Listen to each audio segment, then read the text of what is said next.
Standard 10 fifth chapter coordinate geometry 5.2 में से हम थर्ड सम देख रहे हैं। उसमें हमें सेगमेंट PQ दिया है और PQ के ऊपर ऐसा एक T पॉइंट है जो इस PQ को क्या कर रहा है, डिवाइड कर रहा है। उसका रेशियो हमें निकालने का है, मींस m/n हमें फाइंड आउट करने का है।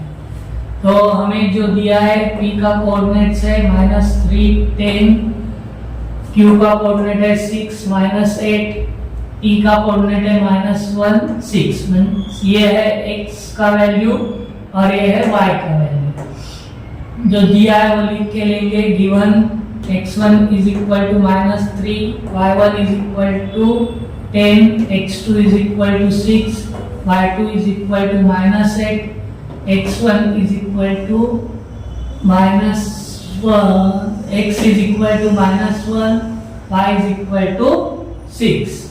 अभी हमें क्या फाइंड क्या करने का है, m/n ये रेशियो फाइंड आउट करने का है। Solution x is equal to, हमारा फॉर्मूला क्या है, x2 plus x1 upon m plus n।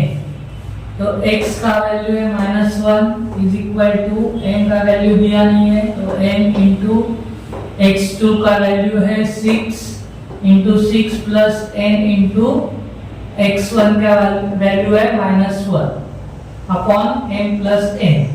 ये m प्लस n डिनोमिनेटर पर है, ये राइट साइड है, हम लेफ्ट साइड लेके जाएंगे तो वो मल्टीप्लाइड हो जाएंगे। तो -1 into bracket n plus n is equal to 6 into m 6m plus minus का मल्टीप्लिकेशन -3m। जब भी हम माइनस से मल्टीप्लाई करते हैं तो अंदर के जो भी टर्म्स रहते हैं उनका साइन चेंज होता है, और 1 से कौन से भी नंबर को हम मल्टीप्लाई करते हैं तो आंसर सेम आता है। इसलिए -1 into m minus into plus n is equal to 6m minus 3m। अभी हम m जो है वो लेफ्ट साइड लेके आएंगे और -n है वो राइट साइड लेके जाते हैं। जब हम लेफ्ट साइड से राइट साइड आते हैं और या राइट साइड से लेफ्ट साइड जाते हैं तभी टर्म का साइन चेंज होता है। यहाँ पे x का वैल्यू है, इसका साइन है प्लस, तो लेफ्ट साइड आते वक्त हो जाएगा माइनस। तो -m 6m is equal to, यहाँ पे n का साइन है -n, तो राइट साइड जाते वक्त उसका साइन प्लस हो जाएगा, तो -3 plus n। Minus minus plus, ये यहाँ पे कोई भी कोएफिशिएंट नहीं है, मींस 6 प्लस 1 हो गया 7। सो माइनस माइनस प्लस करते हैं लेकिन साइन हम माइनस का ही लिखते हैं, तो -7m is equal two plus minus minus या माइनस प्लस माइनस। सब्ट्रैक्शन में हम आंसर को ग्रेटर नंबर का साइन देते हैं, तो 3 -1 2 2n। अभी यहाँ इसमें मल्टीप्लिकेशन का साइन है दोनों में, तो n हम लेफ्ट साइड लेके आते हैं तो वो डिवाइड हो जाएगा, मींस m अपॉन n। वैसे ही जब हम -7 राइट साइड लेके जाएंगे तो -2 अपॉन -7 डिवाइड हो जाएगा। दोनों यहाँ माइनस का साइन है मींस कैंसिल हो गया, means m upon n equal to 2 upon 7, means m is to n is equal to 2:7। तो हमें यह रेशियो मिला है, m/n इज इक्वल टू 7, 2:7। अभी फोर्थ सम देखते हैं हम। फोर्थ सम में क्या दिया है हमें, P सेंटर है और ये सर्कल निकाला है, और AB जो डायमीटर है उसका उसमें हमें A के कोऑर्डिनेट्स दिए हैं, P के कोऑर्डिनेट्स दिए हैं, B के कोऑर्डिनेट्स x2 और y2 हमें फाइंड आउट करने का है। तो जो AB है वो डायमीटर है और P क्या है, centre of the circle, means P क्या है, AB का मिड पॉइंट है। ये हमें ध्यान में रखना चाहिए कि कौन सा हमें फॉर्मूला यूज करना है। जो फॉर्मूला यूज करना है वो हमें ध्यान में आना चाहिए। हम डायग्राम से हमें पता चलता है कि ये मिड पॉइंट है या मिड पॉइंट है, तो हम मिड पॉइंट का फॉर्मूला यूज करेंगे।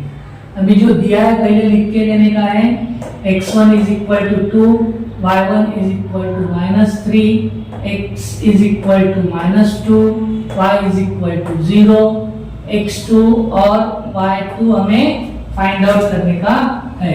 x2 और y2 हमें क्या करने का है? फाइंड आउट करने का।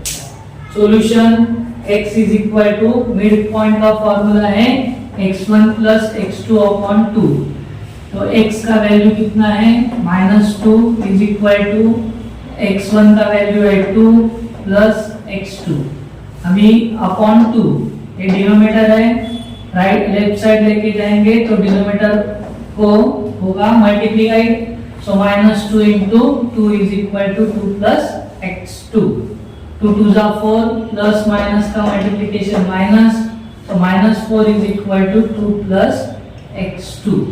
ये प्लस है, लेफ्ट साइड लेके आएंगे, साइन चेंज होगा, प्लस का minus, so -4 -2 is equal to x2। Minus minus में एडिशन ही होता है, लेकिन हम साइन माइनस का देते हैं, तो 4 प्लस 2 6, लेकिन साइन माइनस का, सो x2 इज इक्वल टू -6। अभी y हम ढूंढते हैं, x2 ढूंढते हैं, हम फॉर्मूला लिखेंगे y is equal to y1 plus y2 upon 2।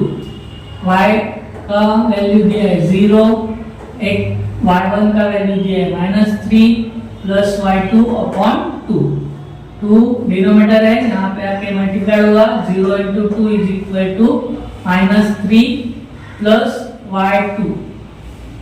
0 से कौन से भी नंबर को मल्टीप्लाई करके तो आंसर 0 आता है, is equal to -3 plus y2, therefore 0 plus 3 कितना आएगा? 3 आएगा, so y2 is equal to 3, means b के कोऑर्डिनेट है, यहाँ पे हम लिख देते हैं b is equal to in bracket -6 and 3, ये हमारे b के कोऑर्डिनेट्स